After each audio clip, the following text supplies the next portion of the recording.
Bonjour, ici Raphaël Jolicoeur, Réseau Universel. Aujourd'hui, je veux vous entretenir concernant un nouveau tableau que j'ai décidé d'inclure dans mes euh, distributions de vidéos. C'est le tableau des précisions et globalité. On pourrait dire globalité euh, de sujets en particulier. Aujourd'hui, le sujet que je souhaite aborder avec vous, ça concerne le jugement et la constatation. Souvent, les gens ont de la difficulté à faire la nuance entre le jugement et la constatation. Ici, j'ai représenté à gauche les jugements. Il y a des jugements à droite aussi, mais les jugements à gauche, ceux-là sont beaucoup plus sévères. Quand on parle de jugement, on parle du mental tout craché. Le mental, lui, se base sur depuis l'enfance. Dans d'autres vidéos, j'avais abordé le sujet concernant le mental qui est basé sur souvent dans notre enfance sur des blessures, les 5 blessures, et aussi sur les connaissances que l'on a acquis, soit en écoutant des conférences, en allant à l'école, en allant à l'université. Et les schémas, on parle de schémas soit qui sont déjà intégrés au niveau d'une programmation passée, des schémas où dans certaines vies, la personne a tout le temps fonctionné de la même façon et que c'est des schémas qu'on pourrait dire désuets dans le sens que je pourrais dire de la conscience dans lequel on parle de conscience multidimensionnelle que l'on, je pourrais dire, gravit jusqu'à l'apogée de l'ère du Verseau. Donc, il y a des schémas du passé, de d'autres vies, des schémas de notre vie présente, et il y a aussi l'ego. L'ego, on pourrait dire, c'est tout ça, c'est tout cet amalgame-là qui forme habituellement les jugements par le mental. Il y a certains jugements qui sont associés par l'esprit. Il y a souvent des personnes qui vont être en conscience sur, en particulier la 5D, que ils vont, dans cette vie-ci, ils vont approcher certains schémas. Et certains sont dans... J'ai marqué l'ego aussi, parce qu'il y a l'ego soi-disant spirituel, là, mais je veux pas aborder le terme spirituel dans le sens de Bernard de Montréal, mais dans un sens plus nuancé concernant la spiritualité universelle intégrale qui n'est pas, comme je l'ai déjà dit dans d'autres vidéos, qui n'est pas de la spiritualité intégrale pure, mais de la spiritualité souvent qui est acquis par de la spiritualité New Age ou soit de la spiritualité religieuse. Donc, on parle souvent d'ego spirituel. Et même certains peuvent tomber dans le piège, même ceux qui font le tour des dimensions, la 5, la 6 et la 7, peuvent tomber dans le piège de tout savoir et se croire toujours plus au-dessus des autres. Alors que les personnes qui font le tour des dimensions de la 5, de la 6 et de la 7, en particulier de la 6, comprennent à un moment donné que l'humilité ont un sens, comprennent le sens profond de, euh, euh, de ces genres de questions existentielles-là. Donc, souvent, par l'esprit, on peut se former certains schémas ou certaines même croyances. Et évidemment, je ne l'avais pas inclus, là, mais les croyances font le jugement, c'est un égale l'autre. Ici, ce que je souhaite développer, c'est que il y a souvent des nuances à faire. Pour faire des nuances, on parle ici de quelque chose qui est équitable et juste. On parle de constatation, mais dans le sens profond du terme. On ne parle pas superficiellement comme le jugement où on est basé seulement sur des schémas, des concepts du passé. Ici, on a appris dans la conscience multidimensionnelle, la 5, la 6 et la 7, et quand on revient sur la 4, j'appelle ça la 4 augmentée, moi, on parle d'équité, on parle d'équilibre entre le haut, le bas, les côtés, entre en avant, en arrière, le passé et le futur, et on est capable de faire même une nuance entre le temps linéaire et le non-temps. Parce que quand quelqu'un fait le tour de la 5D, la 5e dimension, on parle que plus de temps rendu à avoir suffisamment approfondi ou avancé dans la 5D. Sur le plan terrestre ou sur certains autres, je pourrais dire, je veux pas dire plan, là, sur le palier, on va dire 2D, terrestre, on pourrait dire même astral, on parle de temps linéaire. Ça peut être même sur la 3D au niveau solaire on peut avoir un certain temps linéaire aussi. Et la 1D, qui est le palier de l'individu, la conscience de soi, on parle souvent de temps linéaire. Les gens qui sont seulement là sur le plan physique, le côté tout matériel, mais qui font pas affaire du tout avec l'invisible, puis même avec le mental, puisque ce qui se passe dans le mental est d'une certaine façon invisible. Il y a la seule façon qu'on peut comprendre le mental de quelqu'un, c'est quand quelqu'un parle. Donc, si la personne ne parle pas, on ne sait pas ce qui se passe dans son mental.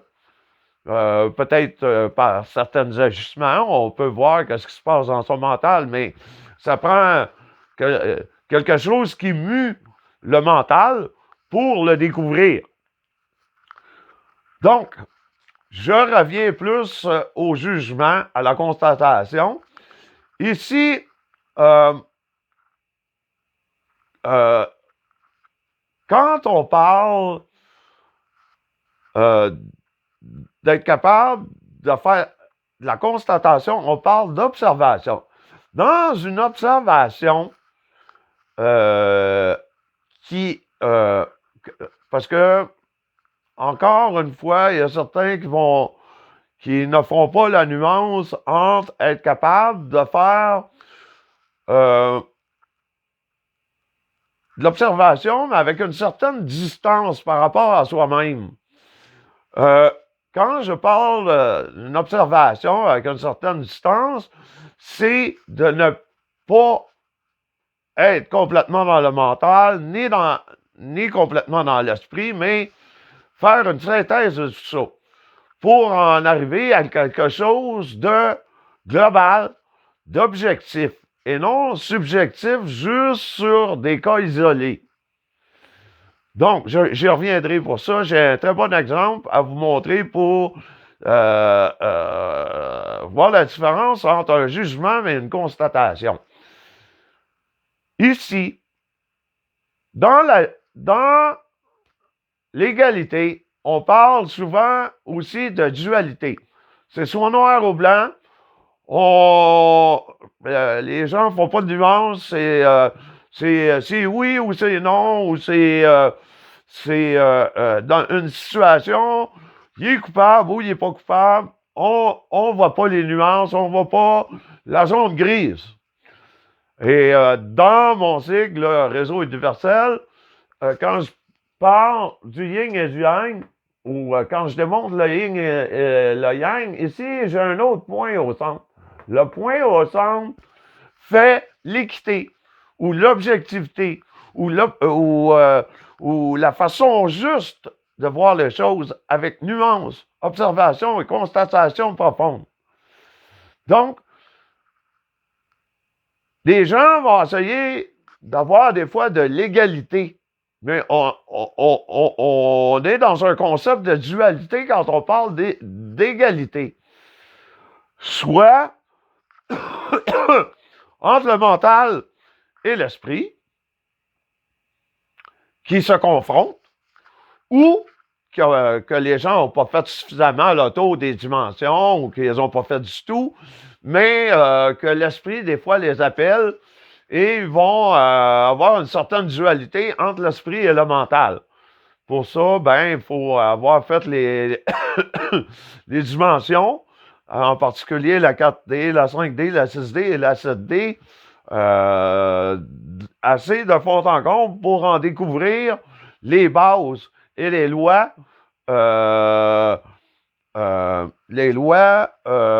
fondamentales, universelles. Et c'est avec des questions existentielles qu'on pose soit à notre double éthérique ou qu'on pose à son esprit pour découvrir les fondements de même universels et existentiels. Donc, ici, quand on parle de dualité, on parle de choses injustes parce que c'est subjectif. Ce n'est pas objectif. Quelque chose qui est juste est objectif et des choses injustes sont subjectives. Et tout ce qui est injuste, on parle de positif, négatif, de dualité, de subjectivité, parce que c'est soit noir ou blanc, et où on est charrié entre l'esprit et le mental. Souvent, la plupart des gens qui ont pas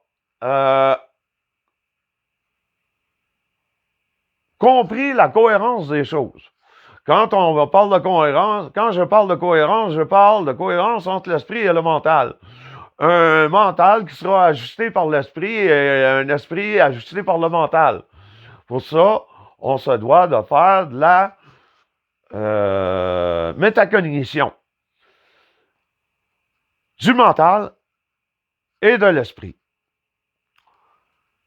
Je reviens ici pour que les choses soient justes. On doit les voir en globalité et en profondeur aussi en même temps, ce qui donne une équité. Un très bon exemple d'équité. On a une piste olympique où les coureurs doivent, admettons, faire 1 ou 2 tours. J'ai pas, mon dessin n'est pas représentatif de façon exactement précise. C'est juste pour donner l'idée. On a un premier coureur qui est au centre, un deuxième et un troisième. Si on aurait les 3 coureurs de façon égale, ça serait injuste puisque celui de l'extérieur aurait plus long à parcourir et de ce fait serait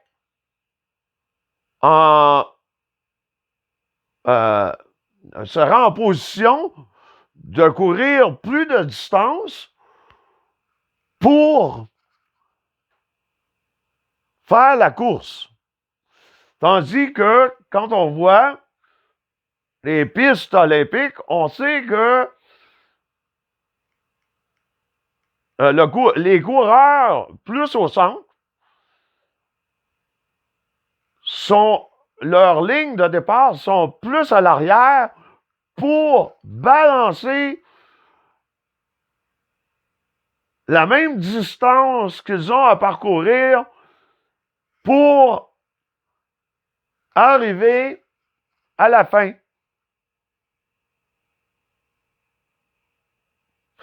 Donc, ici, on voit de façon globale et on voit de façon en profondeur par l'observation. Dans l'observation, on voit que le premier coureur est plus en arrière, le deuxième moyennement et le troisième plus en avant. Pourquoi? À cause des distances. C'est non seulement logique, mais cohérent aussi. Quelqu'un qui dirait, ben regarde, comment ça se fait? Le premier coureur, lui, sa ligne est plus en arrière. C'est pas juste parce que lui, sa ligne est plus en arrière. Oui, mais c'est que lui, il a moins de distance à parcourir vu qu'il est sur un chemin, je pourrais dire, ou je vais dire en anglais, la track que de façon au niveau de la circonférence, il y a moins long à parcourir. Donc, pour en arriver à une équité, sa ligne de départ est plus en arrière. Mais à première vue, pour quelqu'un qui n'a pas de conscience, ou très peu de conscience, ou qu'il juge à première vue, il va dire, regarde, c'est pas juste. Le premier coureur, lui, sa ligne est en arrière. Il va arriver bien après. Non, non, c'est parce que là, il y a moins de distance à parcourir dans les circonférences centrales que les circonférences à l'extérieur.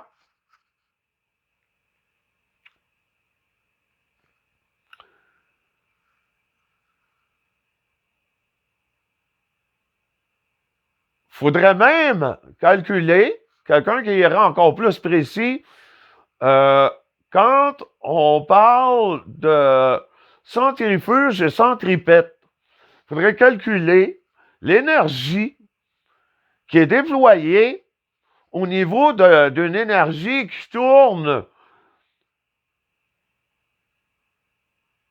de façon soit centrifuge ou centripète, les forces centrifuges et centripètes du troisième et du premier, pour que ça soit encore plus juste, plus objectif.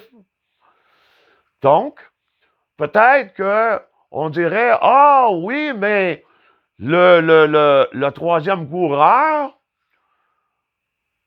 dans son élan au niveau des forces centrifuges et centripètes, a un petit peu moins, peut-être 5% de moins à déployer du fait que la circonférence est plus grande que celle du centre.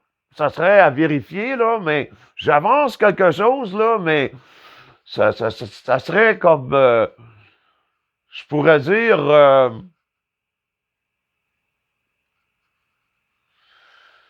une formule mathématique à calculer concernant l'énergie déployée et l'énergie centrifuge et centripète dont le coureur doit parcourir soit du troisième coureur ou du premier coureur.